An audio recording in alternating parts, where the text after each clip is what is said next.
કમલેશભાઈ, આજે તમારી નિમણૂક કરવામાં આવી, કયા બાબતે નિમણૂક કરવામાં આવી? આજે મારી જે નિમણૂક કરવામાં આવી એક અમારે અખિલ ભારતીય કોળી સમાજનું દિલ્હીમાં સંગઠન ચાલે છે. એ સંગઠનના અમારે રાષ્ટ્રીય અધ્યક્ષ વિક્રમભાઈ સોરાણીને હમણાં થોડાક સમય પહેલાં એની વરણી કરવામાં આવી હતી. ત્યારબાદ આજ રોજ તારીખ 11/6/2024 ગુજરાતના યુવા અધ્યક્ષ તરીકે વિક્રમભાઈ સોરાણીએ ગુજરાતમાં મારી નિમણૂક કરી છે. અને આ સમાજનો તમારો શું હેતુ છે?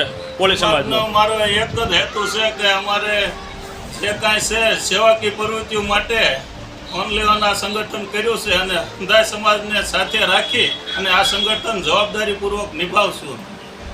અત્યારે તમારે શેનો હોદ્દો છે બોટાદ જિલ્લામાં? બોટાદ જિલ્લામાં મને શિવાજી સેનાનું એક અમારે ગ્રુપ ચાલે છે વર્ષોથી. એમાં ઘણી સેવાની પ્રવૃત્તિઓ ચાલે છે, સમૂહ લગ્નની છે, વિદ્યાર્થીઓ ઇનામ વિતરણની છે, જુદી જુદી. એમાં બોટાદ જિલ્લાના પ્રમુખ તરીકે પણ મારી વરણી કરવામાં આવી છે. અને સમાજને શિક્ષક જાગૃત થાય એ બધા પ્રોગ્રામ ગોઠવવાના તમે? આ આવનારા સમયમાં જુદા જુદા અમે અનેક પ્રોગ્રામો ગોઠવવાના છે, સેવાકીય પ્રવૃત્તિઓના પ્રોગ્રામ ગોઠવવાના છે અને સર્વ સમાજને સાથે લઈ અને ચાલશું. આપનું નામ? મારું નામ કિશોર વેલાણી.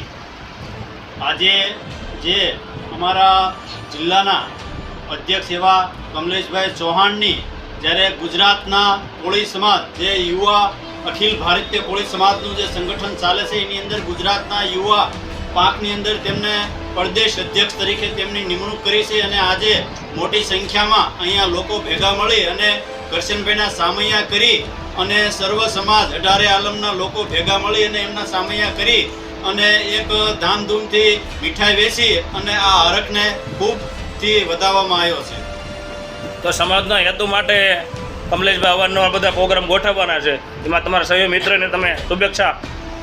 જે બોટાદ જિલ્લાના અધ્યક્ષ હતા અમારે કમલેશભાઈ, એને ગયા સમયની અંદર શિક્ષણની અંદર હોય કે સમૂહલગ્નની અંદર હોય કે એવા ઘણા બધા પ્રવૃત્તિઓ જે કારણ કે આપણે કહી શકીએ કે જેને સેવાનો એક ભેખ ધારણ કર્યો છે એવા કમલેશભાઈ આવનારા દિવસોની અંદર પણ કોળી સમાજને એક સારું એવું બળ પૂરું પાડશે અને સર્વ સમાજને સાથે રાખી અને સંગઠનને આગળ વધારશે એવી અમને અપેક્ષા છે.